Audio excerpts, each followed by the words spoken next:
welcome our tax patroller, Angel.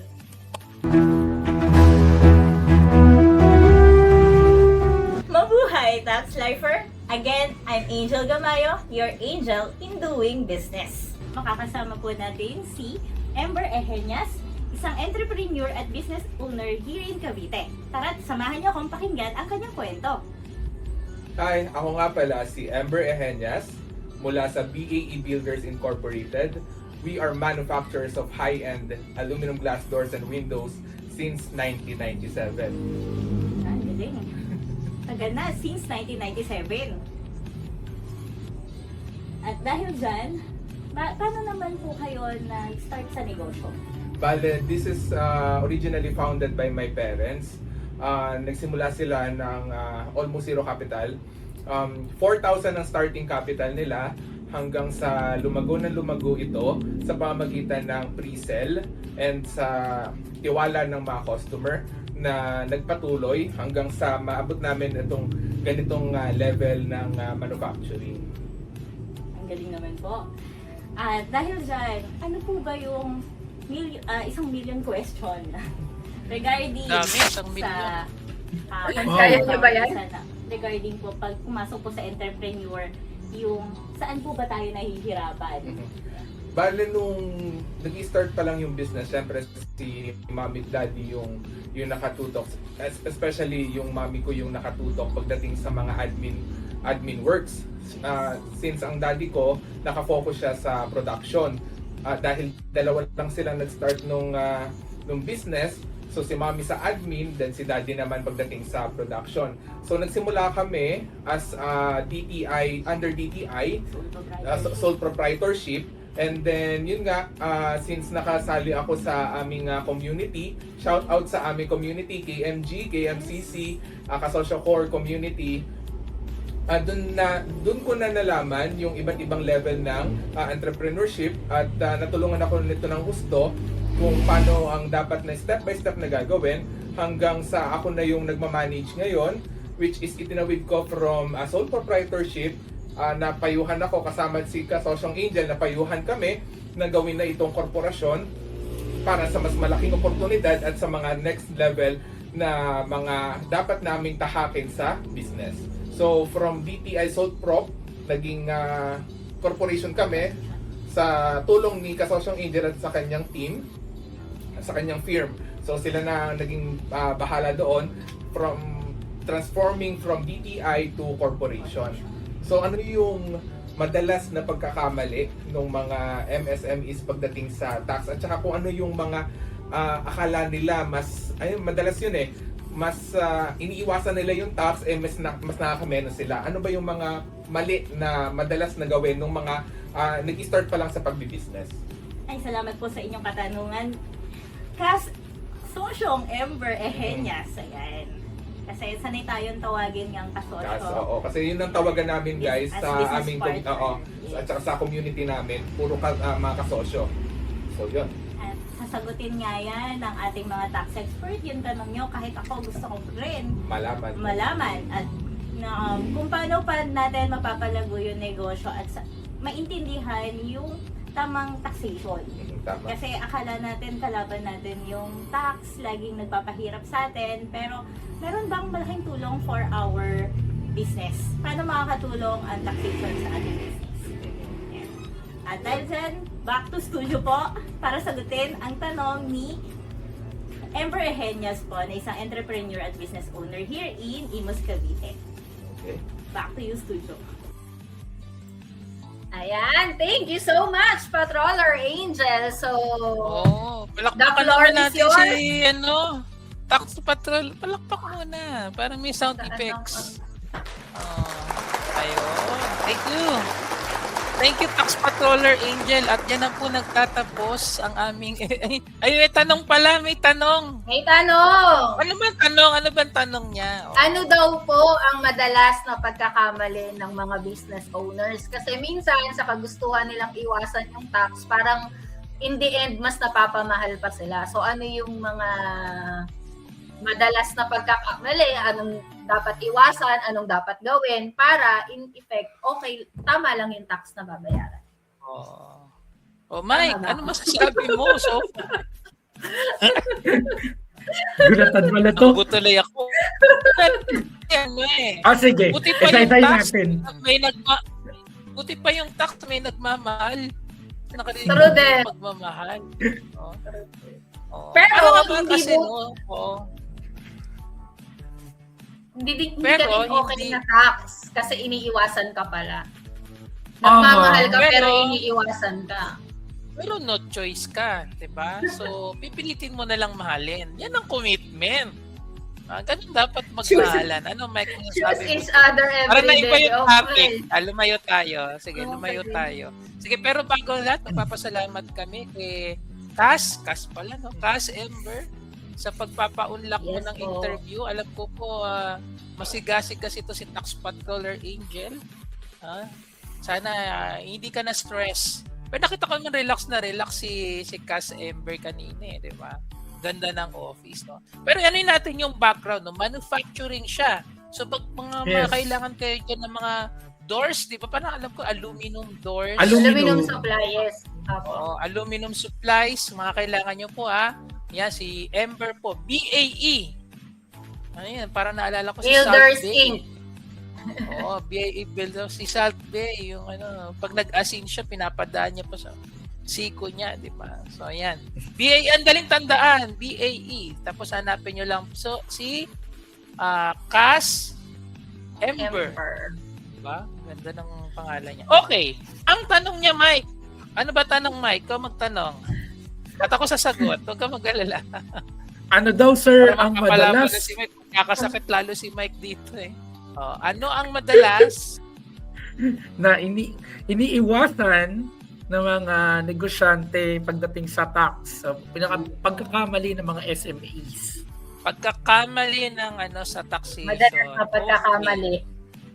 Na parang ang laki ng balik sa kanila kasi hindi nila naiwasan yung tax. Mas, Gaano kalaki? Pero Hindi. tingin ko maganda yung Subjective. ina-analyze ko yung sagot ni Cass Ember. Mukhang marami siya natutunan. So, tingin ko endorse din natin tong kasosyong yung KM kasosyong malupit yan eh. May core group pala sila. So, I hope minsan mag-join community tayo. Mukhang magandang tandem Kayo sa business, kami sa tax. But anyway, ano bang problemang madalas sa tax? So, number one, sa pagdenegosyo about taxation, yung hindi pagre-register. Yan ang pinakamali. Yung subok-subok lang.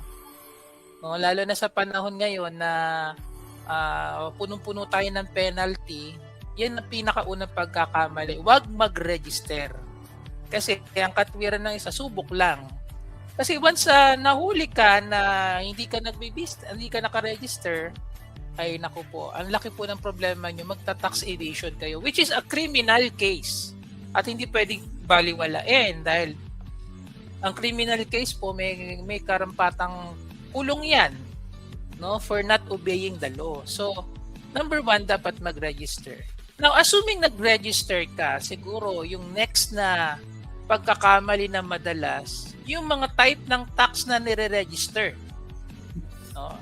Una, wala nang registration dati kasi baka ayaw nila magbayad ng 500. So sa tulong ng wala nang 500 pesos, magre-register ka na lang.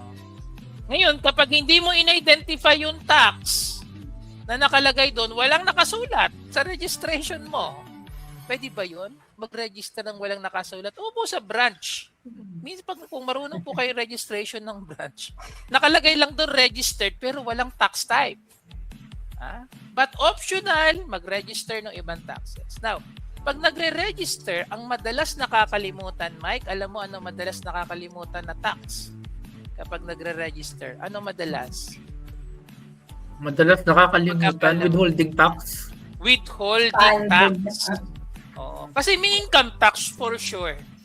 No? Kasi yun yung standard, tatanong income tax. Tapos, yun. Siyempre, ang tanong, VAT o percentage? Siyempre, yung pinakasimple, pero pinakamahal for us, percentage tax pipiliin, di ba? Tapos nakakalimutan na yung withholding tax. No? Yan po yung isang case na sabi nila, ilang taon na po bigla kaming in-audit, meron daw kaming withholding tax na babayaran. At ang tax na babayaran nila, professional fees. No? Kung maintindihan po natin ang konsepto ng withholding tax, hindi po natin yan tax. No? Pag sinabi niyo withholding, ibabawas niyo po yan doon sa recipient ng bayad niyo. Normally by service. So example po na madalas na binabayaran ng withholding aside professional, yung rent. No? Na nakakalimutan na mag-withhold ng 5%. Kasi maliit lang naman, hindi pa rin po. No? Kailangan pa rin nating mag-withhold ng 5%. Ngayon, ano ang lusot mo pag nakalimutan mo ang withholding tax? Ayun po ang malupit. Wala po. Hindi mo pwedeng sabihin na hindi po inano ng BIR eh. Hindi po ako sinabihan na may withholding tax, hindi po. Kasi nasa batas po natin na automatic tayo po ay withholding agent. No? So dapat standard mo recording, income i-registration, income tax, tapos withholding tax, tapos Withholding percentage tax. No? Ngayon, ano yung next na pagkakamali sa taxation? Siyempre, kung sa classification ng tax, for me, medyo mali kung percentage tax ka lang na hindi mo na consider yung VAT. No? And let us explain that a bit.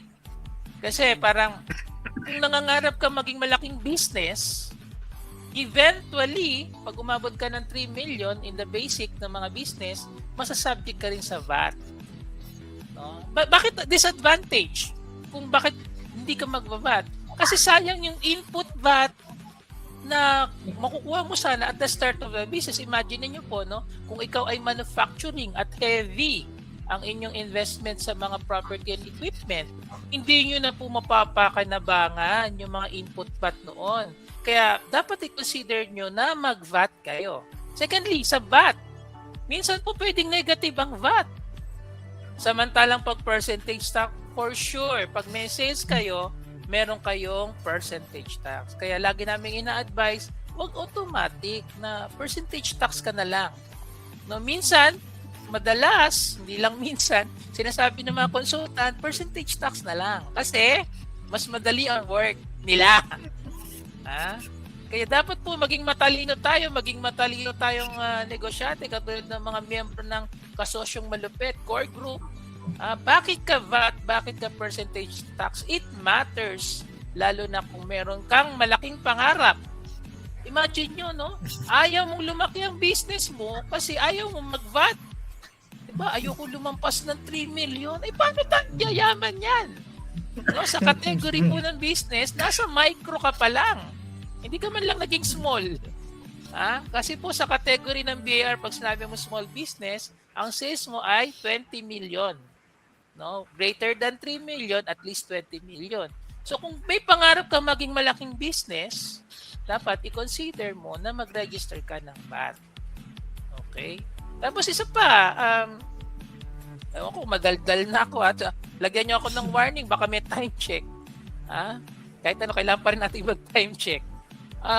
In terms of choosing the tax regime, hindi po regime, regime. Ano ka ba kung sole Songbird corporation? Wag si Songbird. Hindi po si Regime Velasquez regime. Songbird or Nightingale ka ba? Sa yung tax regime, ano kang tax ma-under, you can choose on sole proprietor or corporation.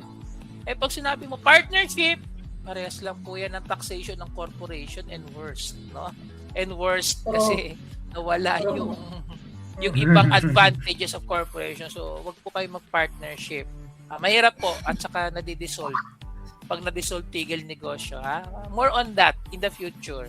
But kung mapapansin niyo po, ang sole proprietor, meron siyang taxation hanggang 35%. 0 to 35 graduated. No? Samantalang ang corporation is fixed at 20%. Kung malaki ka na, 25%.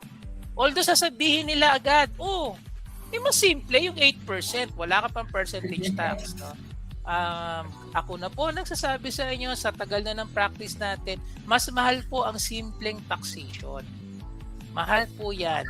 Kasi example, no, kung ang kinikita mo, ang markup mo lang ay 5%, no, para magka-idea kayo, at ang iyong ang pinili mong taxation ay 8% of sales. Isipin mo, kumikita ka ng 5, nagbabayad ka ng 8. O di lugi ka na. Kaya hindi po basta maliit na negosyo mag-8%. Meron po kayong consideration lalo na sa profit margin. But of course, mas maganda ang corporation, no? Because of the lower rate at 20%. Ngayon, pwede pa bang mas mababa sa corporation?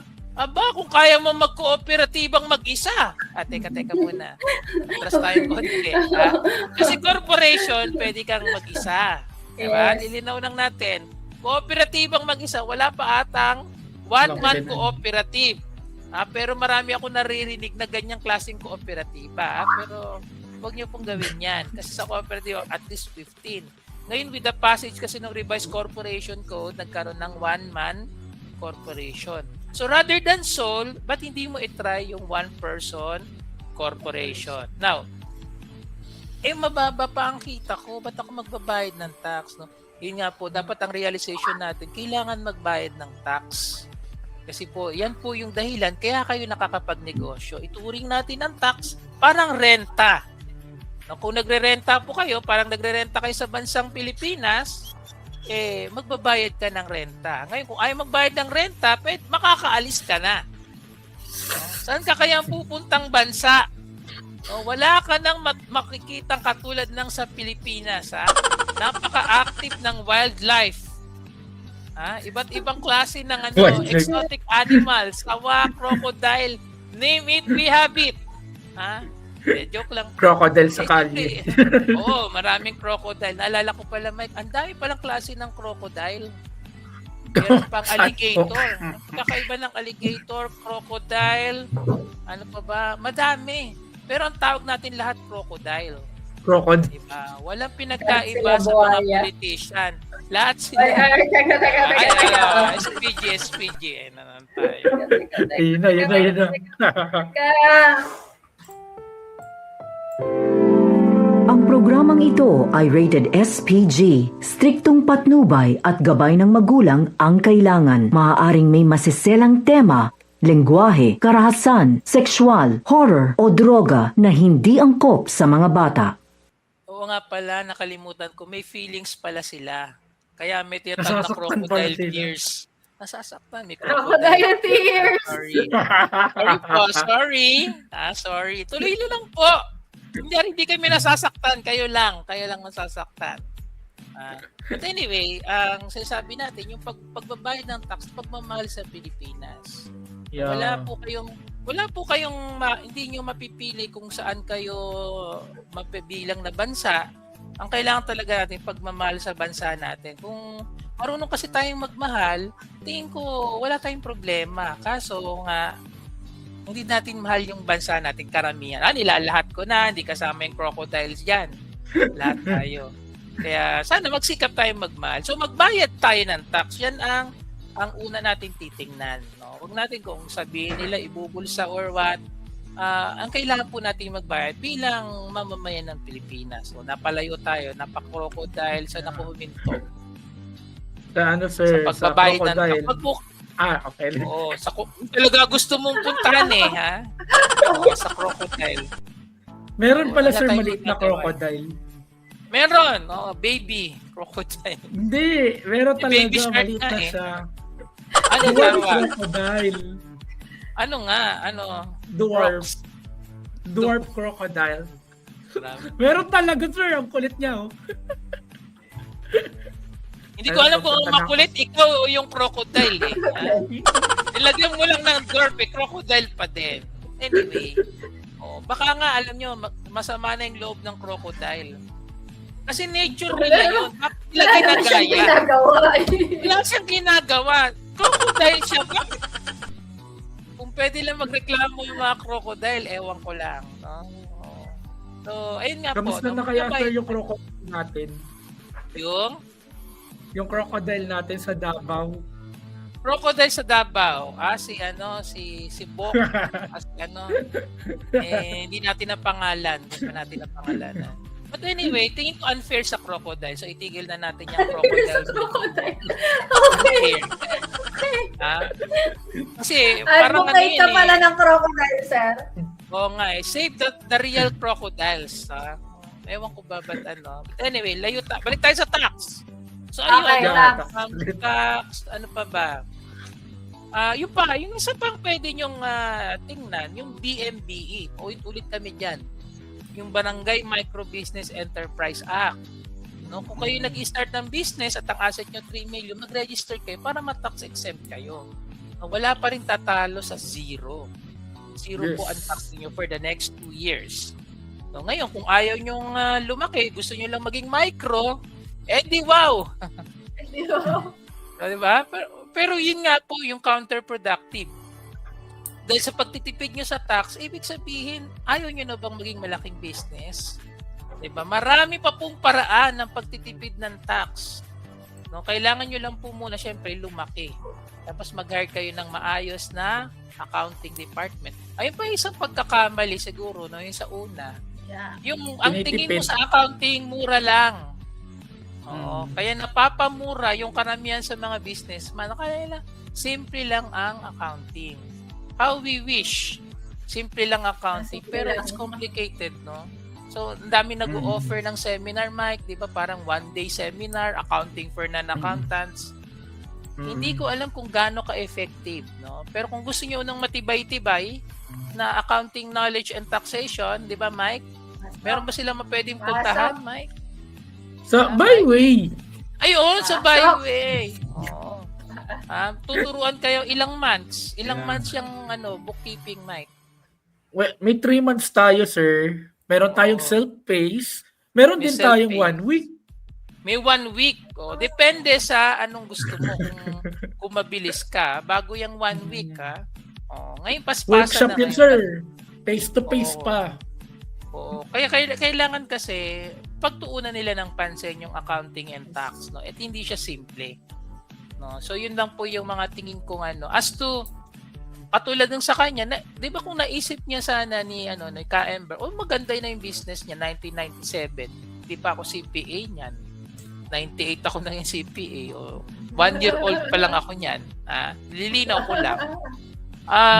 Imagine mo kung corporation na siya at that time. Magkano kayo natipid yung mga tax? Diba? So, importante, maganda kung mag-start ka ng business, mag-planning ka na. No? Para hindi ka parang masama yung loob mo pag nagbabayad ng tax. Diba? So, ini-invite namin kayo. Pwede po kayo sa tax help. Magtanong kayo or gusto nyo ng free consultation. Nagbibigay po talaga kami ng free consultation at maraming paraan. Para po, naniniwala kasi kami kung dapat ang taxes is the least of your problems. Kasi hindi ka naman po yayaman sa tax. Unless, taxation ang ginagawa mo. No? Taga BIR ka siguro, pwede. Or tax consultant. Yan, yayaman ka. Yan. Yes. Pero madalas kapag BIR, syempre. Honest work. Honest work. Imagine nyo kung nakolekta lahat ng tax, di ba? So, ayun po. Maganda po mag-consult kayo. No? Ngayon, ang mga accountant po, iba-iba po ang klase niyan. No? May accounting na mura lang at mahal. Huwag po kayo tumingin sa presyo. Tingnan nyo yung value. Ang tanong namin lagi sa ano pa ang peace of mind nyo? Ipagkakatiwala nyo ba yung buong negosyo nyo sa isang na kayo, may scam lang kayo? Kasi marami pong mga sad stories. Baka maganda makapag-guest tayo ng ganung businessman na nakasubok ng sad story sa tax. And Yung kung iba kayo naman, po, sir, hindi naman sila na-scam. Kaso, it turns out, although walang intention yung taong kausap nila na lokohin sila, but Niloko na rin nag-over-promise sa sila. kanila.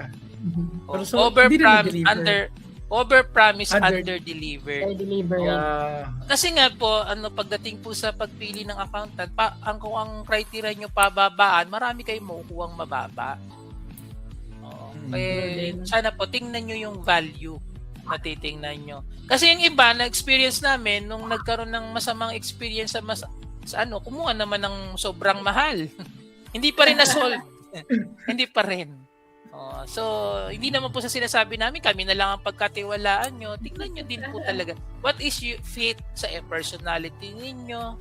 Yes. Diba? Mabait ba yung accountant nyo? Or gusto nyo ba yung terminology niya, ng mga pagsasalita niya? Or ano ba yung alam niya? No? You have the Dapat right align to know. kayo. Oo. Kasi po kung mamasterin nyo pa yung accounting, ay palit na lang tayo. Kami na lang mag-business. Kayo mag-accounting. Kasi po mahirap po. It takes 5 years to understand accounting. Ngayon, kaya nga po we tried to create courses na very intensive na accounting and taxation. Na kung kailangan talaga, kailangan talaga ng budget na pwede po kayong tumingin sa mga graduate ng Byway. Kasi po yun, mga eligible to perform with ethics.